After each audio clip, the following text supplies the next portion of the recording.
All right, get ready to dive deep, because today we're taking a close look at The Science of Getting Rich by Wallace D. Wattles. That's a good one. And this isn't like, just another book about philosophy or anything. Right. This is like a straight-up manual, Yeah. a how-to for those of us who, want to be rich. Absolutely. And Wattles doesn't mess around. Nope. He makes a pretty bold promise. Yeah.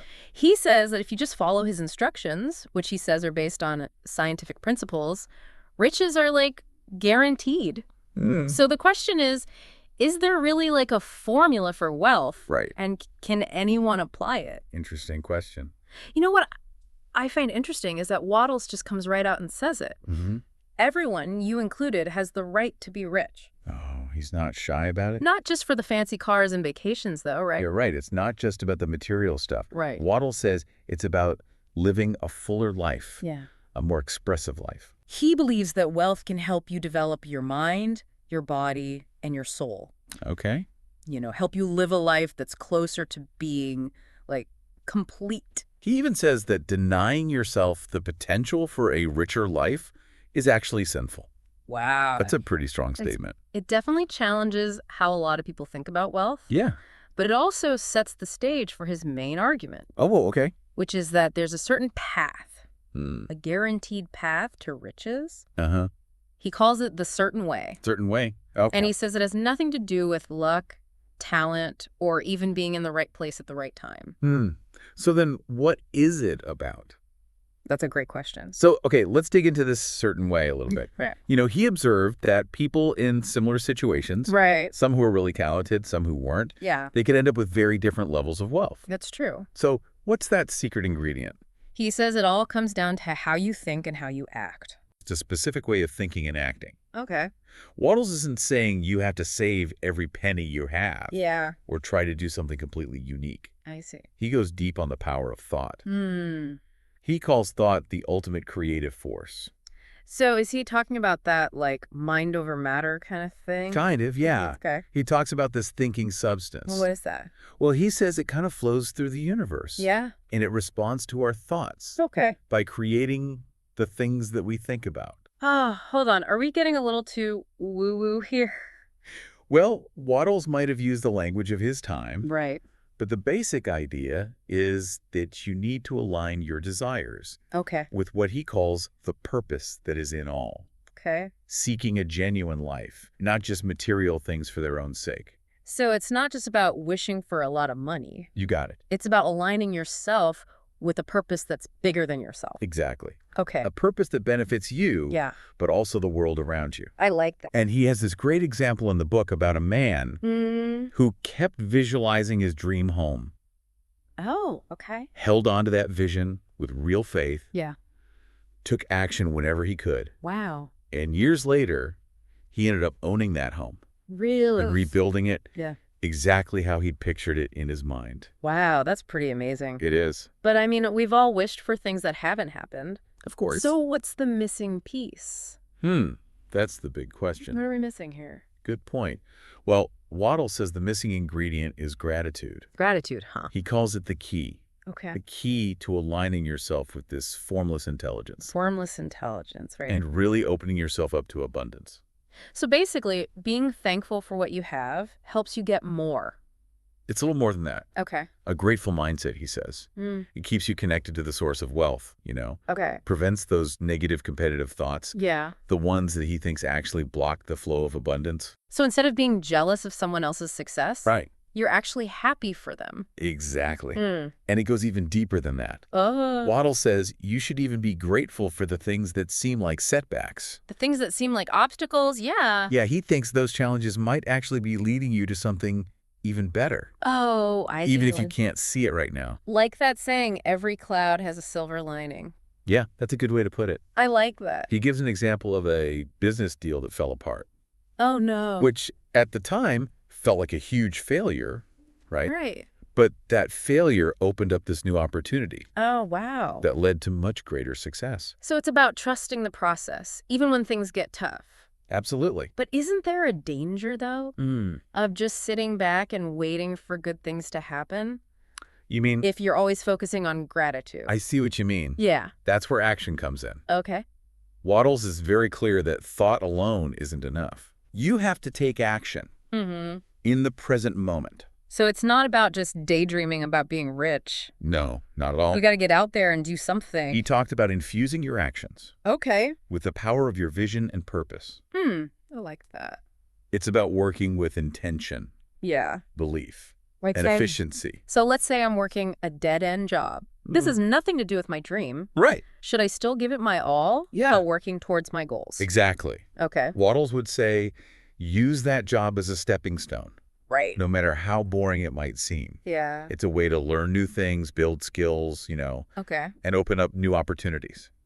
So it's about making the most of where you are. Yes. While still focusing on the big picture. That's it.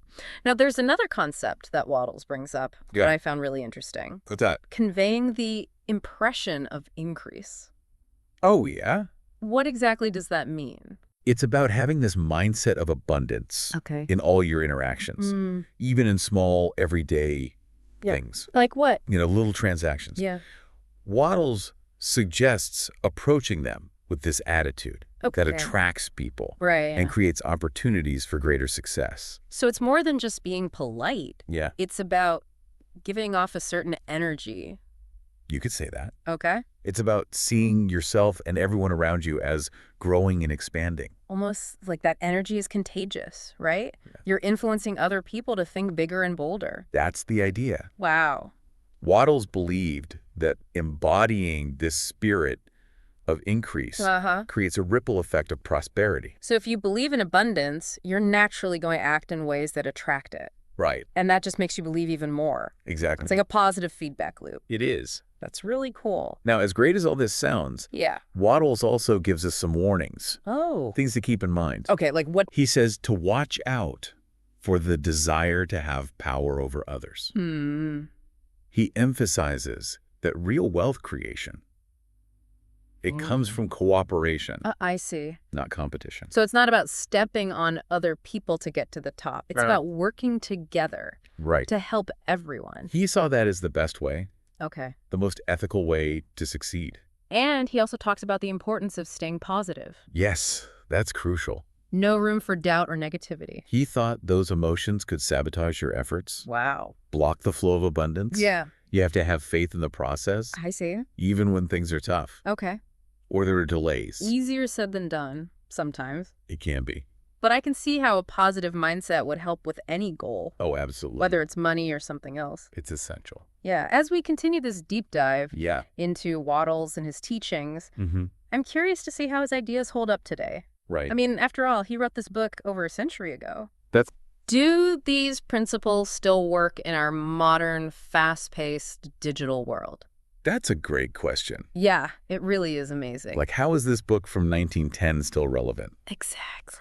It's pretty cool how you can see his ideas in a lot of those, like, modern success philosophies. Oh, yeah. The law of attraction, visualization, gratitude, aligning your thoughts with what you want. It's everywhere. It's like mainstream personal development now. Yeah, but I mean, the world's changed a lot since 1910. Oh, for sure.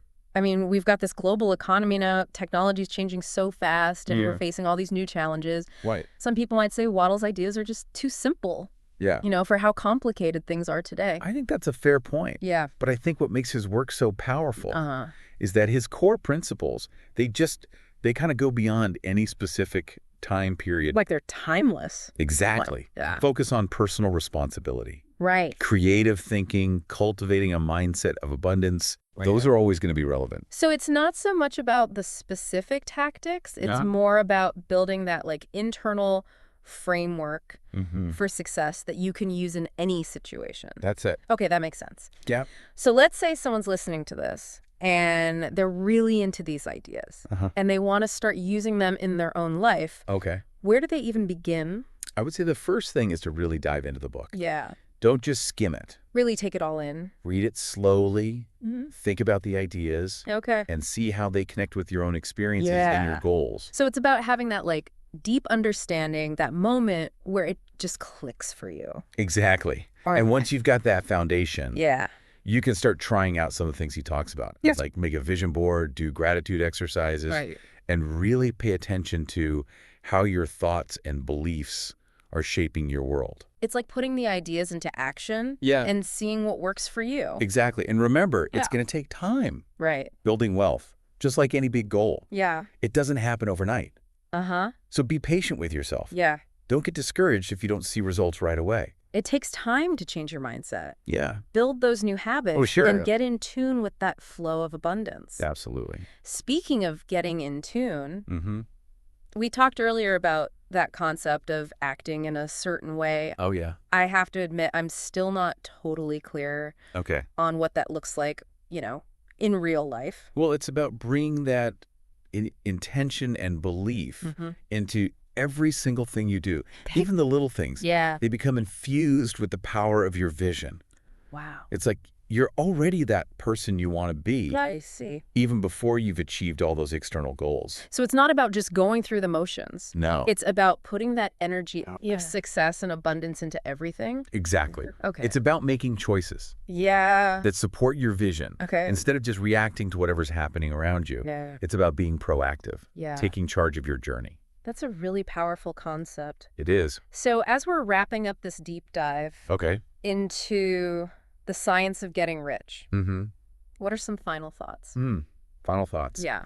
I think the biggest takeaway is that we have so much power. Yeah. More than we realize. To shape our own lives. Yes. We're not just along for the ride. Exactly. We can create the life we want. We can. But it takes a change in mindset. A commitment to growth, and a willingness to take action. To act in a way that lines up with your vision. Wattles is challenging us to really step into our power as creators. To create the life we want. And to embrace all the abundance the universe has to offer. That's a great way to put it. Well, this has been a really eye-opening conversation. It has. And if you're listening, we encourage you to check out The Science of Getting Rich for yourself. Great book. Explore these ideas. See how Wattles' wisdom can inspire your own path to wealth and abundance. Absolutely. And remember, the journey to riches, it's not just about money. Right. It's about living a more meaningful life. A fuller life. Contributing to the greater good. Yes. And becoming the best version of yourself. That's what makes it worthwhile. That's what makes it all worth it. Yeah. Thanks for joining us. Thanks for listening. And until next time, keep diving deep.